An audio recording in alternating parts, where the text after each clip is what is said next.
आज हम बात करेंगे ब्रेन रिसर्च की।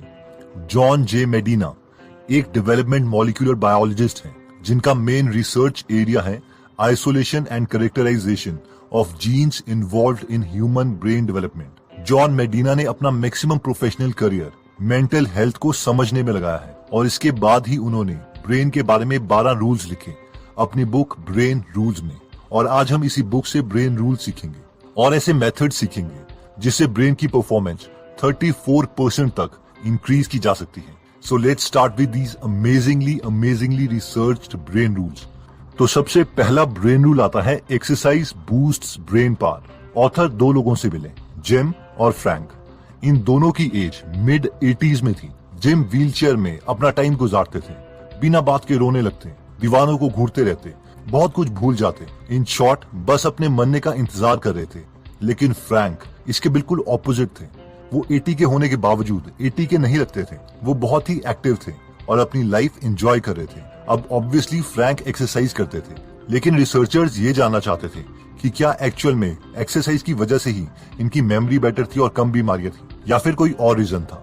सवाल ये था कि क्या ये सिर्फ एक ह्यूमन ऑब्जर्वेशन थी जिसमें गलतियां हो सकती है, या एक्सपेरिमेंट से इसे प्रूव किया जा सकता था। इसलिए रिसर्चर्स ने एक्सपेरिमेंट्स करने स्टार्ट किए और हर एक्सपेरिमेंट में ये निकला कि जो लोग एक्सरसाइज करते हैं वो मेमोरी में, स्पेशल थिंकिंग में काफी बेटर परफॉर्म करते हैं उन लोगों से जिनकी सेडेंटरी लाइफस्टाइल है, यानी जो बस बैठे रहते हैं और कोई एक्सरसाइज नहीं करते। जॉन बोलते हैं ये इसलिए है कि हमारा ब्रेन बनाया गया था एक ऐसी बॉडी के साथ जो हजारों साल पहले 12 माइल्स पर डे चलती थी, और इसलिए हमारा ब्रेन ज्यादा बेटर भी तब परफॉर्म करता है जब हम एरोबिक एक्सरसाइजेस करते हैं, यानी जिसमें हमारा हार्ट रेट इंक्रीज होता है। ये इसलिए होता है क्योंकि एक्सरसाइज से ब्रेन में ब्लड पहुंचता है, जिससे ब्रेन को एनर्जी और ग्लूकोज मिलता है जो ब्रेन से जहरीले इलेक्ट्रॉन्स को निकाल लेता है। इस पूरे कॉन्सेप्ट पर एक बुक भी लिखी जा चुकी है जिसका नाम है spark, the revolutionary new science of exercise and brain.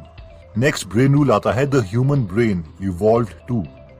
ये रूल कहता है कि ह्यूमंस को मिलियन साल लगे ये अमेजिंग ब्रेन पाने के लिए। पहले हमारे पास सिर्फ एक लिजर्ड ब्रेन था, यानी एक छिपकली वाला ब्रेन जो सिर्फ बॉडी के बेसिक फंक्शंस को एक्टिवेट रखने के लिए यूज होता था, जैसे कि ब्रीदिंग, हार्ट रेट को मेंटेन रखना, सोना और जागना। ये कोई कॉम्प्लेक्स काम नहीं कर सकता था। लेकिन फिर इसमें कुछ और ऐड हुआ, एमिगडला, और हमें एक कैट ब्रेन मिला जिसकी वजह से हम नई चीजों के केपेबल हो गए। जैसे कि हम शिकार को देख के मार सकते थे, शिकारी को देख के भाग सकते थे और रिप्रोड्यूस कर सकते थे। और फाइनली बहुत सालों के बाद इसमें ऐड हुआ कॉर्टेक्स, जो कि ब्रेन के इंटरनल पार्ट्स के साथ डीप कम्युनिकेशन कर सकता था, जिसकी वजह से हमें बोलने के स्किल्स, मेमोरी और प्रोसेसिंग पावर मिली। और ये सब इम्प्रूवमेंट्स तब हुई जब ह्यूमंस सवाना में आए और जब हमने 4 टांगों के बजाय 2 टांगों पर चलना सीखा, जिसकी वजह से हमारी बॉडी को कम एनर्जी की जरूरत पड़ती थी और वो सारी एक्स्ट्रा एनर्जी ब्रेन को डेवलप करने में यूज होती थी, जिसकी बदौलत हमें ये अमेजिंग कॉम्प्लेक्स ब्रेन मिला। नेक्स्ट ब्रेन रूल आता है every brain is wired differently. Michael Jordan, जो कि वर्ल्ड के एक बेस्ट बास्केटबॉल प्लेयर रहे हैं, उन्होंने 1994 में बास्केटबॉल छोड़कर बेसबॉल ज्वाइन कर ली थी और जॉर्डन को एक के बाद एक हार का सामना करना पड़ा। उनसे आउटफील्ड में 11 गलतियां हुई और उस सीजन में सबसे कम स्कोर किया। कई लोगों को यह समझ नहीं आ रहा था कि ऐसा क्यों हुआ, क्योंकि बेसबॉल और बास्केटबॉल में काफी स्किल्स मैच करती हैं। रिसर्चर्स कहते हैं कि ये इसीलिए हुआ क्योंकि जो भी चीज हम अपनी बॉडी के साथ करते हैं, फिजिकली करते हैं, उसके अकॉर्डिंग हमारे ब्रेन की वायरिंग चेंज होती है। इसलिए अगर 2 लोगों के साथ एग्जैक्टली सेम इंसिडेंट्स भी हो रहे हैं तो भी उनके ब्रेन सेम जगह पर सेम तरीके से सेम इंफॉर्मेशन स्टोर नहीं करते। नेक्स्ट ब्रेन रूल आता है we don't pay attention to boring things. बहुत ही अमेजिंग रिसर्च में रिसर्चर्स को यह पता चला कि एट अ टाइम सिर्फ और सिर्फ हम एक ही चीज पर फोकस कर सकते हैं, यानी मल्टीटास्किंग के लिए हम बने ही नहीं हैं। जिसका मतलब यह है कि अगर हमारे सेंसेस किसी चीज को देख भी रहे हैं तो विद इन फ्यू सेकेंड्स वो उनमें से मैक्सिमम चीजों का डेटा डिलीट कर देंगे ताकि हमारा ब्रेन एक ही चीज पर फोकस कर सके। रिसर्चर्स कहते हैं कि अगर हम किसी भी चीज पर अटेंशन बनाना चाहते हैं तो हम इमोशनली अराउज्ड होने चाहिए। इसलिए हमें टीवी पर दिखाई जा रही एडवर्टाइजमेंट्स इमोशनल होती हैं ताकि वो हमें याद रहे। नेक्स्ट ब्रेन रूल आता है रिपीट टू रिमेम्बर। अगर आपको मेमोरी की प्रॉब्लम है तो इस ब्रेन रूल को सुनो। हम अपनी रिमेम्बरिंग स्किल्स इंप्रूव कर सकते हैं अगर हम उस इंफॉर्मेशन को उसी एनवायरनमेंट में रिकॉल करें जिस एनवायरनमेंट में हमने उसे लर्न किया था। यानी अगर हमें एग्जाम हॉल में एग्जाम देना है तो हमें कोशिश करनी चाहिए कि जब भी हम पढ़ाई करें तो हमारा रूम एग्जाम हॉल की तरह ही दिखे, ताकि हम उस इंफॉर्मेशन को रिकॉल कर सकें। नेक्स्ट ब्रेन रूल आता है रिमेंबर टू रिपीट। ये ब्रेन रूल कहता है कि मैक्सिमम इंफॉर्मेशन हम पहले कुछ मिनट में ही भूल जाते हैं। लॉन्ग टर्म मेमोरीज हिपोकैम्पस और कॉर्टेक्स की कम्युनिकेशन के दौरान बनती है। यानी अगर हमें लॉन्ग टर्म तक चीजें याद रखनी है तो हमें उसी इंफॉर्मेशन से रिलेटेड और चीजें याद करनी चाहिए, और साथ में हमें इन इंफॉर्मेशन को इक्वल टाइम के बाद रिवाइज करते रहना चाहिए। नेक्स्ट ब्रेन रूल आता है स्लीप वेल थिंक वेल। आपका तो पता नहीं, पर मुझे ये मिसकंसेप्शन था कि सोना एक बहुत बड़ा टाइम वेस्ट है। जितना ज्यादा नंबर ऑफ आवर्स में स्टडी को दूंगा उतना ज्यादा मैं अचीव कर पाऊंगा, और मैं बहुत कोशिश भी करता था कि मैं कम से कम सोया करूं। इसलिए मैं हमेशा थका सा और रिएक्टिव स्टेट में रहता था। बट ऑब्वियसली साइंस ये प्रूव कर चुकी है कि हम जितनी कम स्लीप लेंगे उतने ज्यादा नेगेटिव कंसिक्वेंसेस हमारे साथ हो सकते हैं। कम स्लीप से हमारी अटेंशन कम हो जाती है, हमारी मेमोरी पर नेगेटिव इफेक्ट पड़ता है, हमारा मूड खराब हो जाता है, even logical thinking negatively impact होती है, और साथ में हमें बॉडी मूवमेंट से रिलेटेड बीमारियां भी हो सकती हैं। एक स्टडी में रिसर्चर्स ने ये शो किया कि अगर नासा के पायलट्स 26 मिनट का एक छोटा सा नैप भी ले लेते हैं तो उनकी परफॉर्मेंस 34% तक इम्प्रूव की जा सकती है। और ये इसीलिए है क्योंकि हमारे ब्रेन के न्यूरॉन्स बहुत ही रिदमिक वे में एक्टिविटीज शो करते हैं। इन शॉर्ट, जो पूरे दिन हमने लर्न किया था वो सोते टाइम उसे रिप्ले करते हैं। इसलिए दिमाग तेज करने का ये एक शॉर्ट तरीका है कि हम छोटा सा नैप ले लें। नेक्स्ट ब्रेन रूल आता है stressed brain don't learn the same way. Imagine कीजिए कि आपका कोई लव्ड वन बहुत बीमार है और उसे आप और आपके फैमिली मेंबर्स हॉस्पिटल ले जा रहे हैं ऑपरेशन के लिए। उन्हें ऑपरेटिंग रूम में ले जाया जाता है। आप ऑपरेशन रूम के बाहर वेट कर रहे हैं और वहां पर कोई आपको एक सवाल पूछता है कि क्या आप 86,51,277 को 2 से मल्टीप्लाई कर सकते हो, और वो भी विद इन 5 सेकेंड्स। तो ऑब्वियसली हमारा ब्रेन इस कैलकुलेशन को नहीं कर पाएगा क्योंकि वो स्ट्रेस्ड है। और ये ब्रेन रूल भी यही कहता है कि जनरली स्ट्रेस में ब्रेन परफॉर्मेंस डिक्रीज हो जाती है। ये इसलिए है क्योंकि हमारा ब्रेन स्ट्रेस के टाइम में एड्रेनालिन और कॉर्टिसोल रिलीज करता है, जो कि हमारी बॉडी को अटेंटिव कर देती है, लेकिन थोड़े टाइम के लिए। लेकिन लंबे समय तक स्ट्रेस से रिलीज हुआ एड्रेनालिन हमारे ब्लड वेसल्स में स्कार्स डाल देता है, जिससे हार्ट अटैक या स्ट्रोक तक आ सकता है। इसलिए स्कूल में भी कम से कम ही स्ट्रेस एनवायरनमेंट होना चाहिए।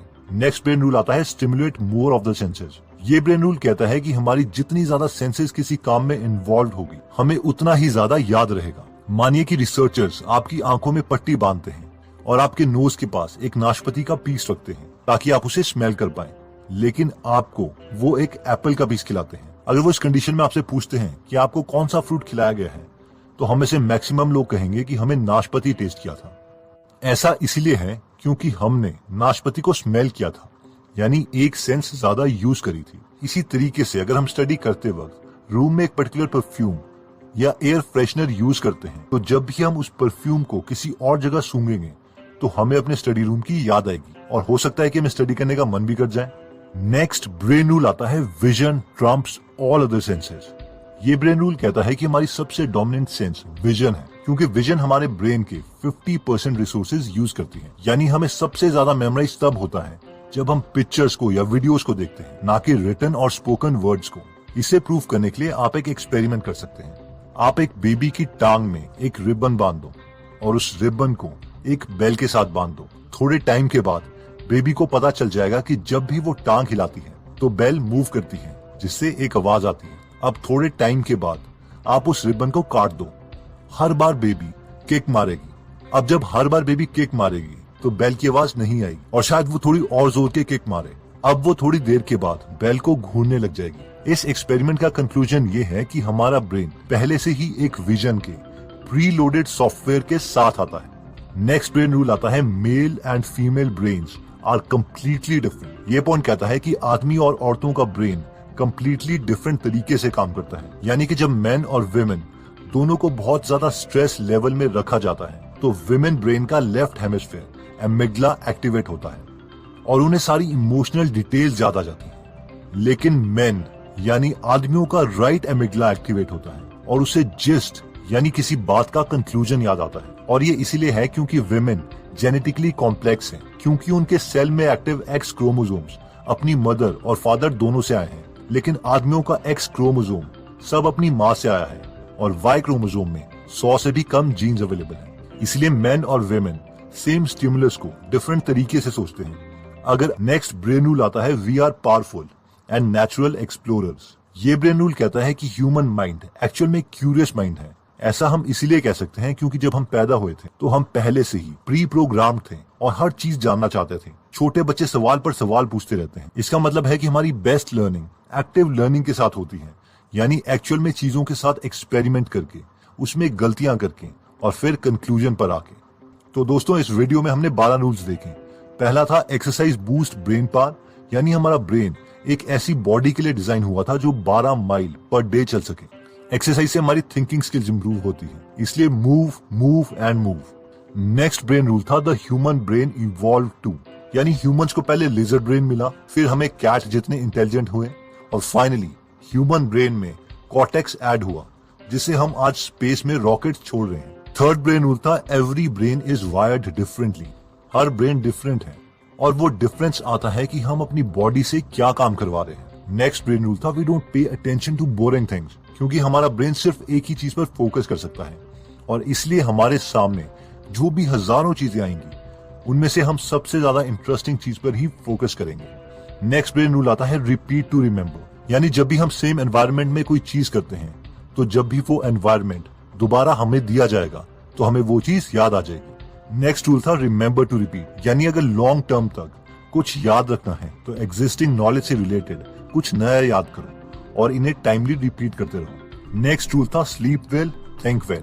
इसमें हमने देखा था कि 26 मिनट का एक छोटा सा नैप हमारी ब्रेन परफॉर्मेंस को 37% तक इंप्रूव कर सकता है। नेक्स्ट ब्रेन रूल कहता है stressed brain don't learn the same way, जिसमें हमने देखा था कि लॉन्ग टर्म स्ट्रेस हमारे ब्रेन की प्रोसेसिंग पावर को डिक्रीज कर देता है। नेक्स्ट आया था stimulate more of the senses, जितने ज्यादा सेंसेस हम किसी चीज को याद करने में यूज करेंगे हमारा ब्रेन उसे उतना ही जल्दी सीखेगा। नेक्स्ट था vision Trump's all other senses, यानी सबसे पावरफुल सेंस हमारी विजन है, इसलिए लर्निंग के लिए हमें टेक्स्ट से ज्यादा पिक्चर्स या वीडियोस पर फोकस करना चाहिए। नेक्स्ट हमने देखा था male and female brains are different. Stress में मेल ब्रेन किसी चीज के क्रक्स, उसके निचोड़ के बारे में सोचता है, लेकिन फीमेल ब्रेन उसी चीज की डिटेल्स में जाती है। नेक्स्ट रूल था we are powerful and natural explorers. हम बचपन से ही ब्रेन में ऐसे सॉफ्टवेयर के साथ प्रोग्राम्ड हैं कि हम नई नई चीजें ऑटोमेटिकली सीखना चाहते हैं।